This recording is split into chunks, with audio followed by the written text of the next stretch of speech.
أعوذ بالله من الشيطان الرجيم. بسم الله الرحمن الرحيم.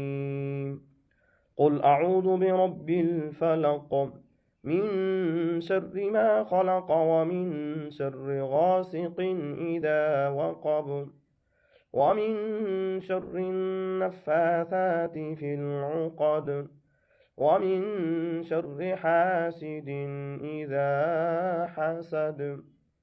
بسم الله الرحمن الرحيم.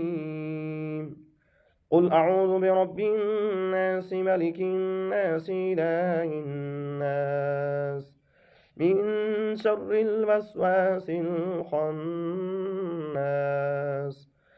الذي يوسوس في صدور الناس من الجنة والناس.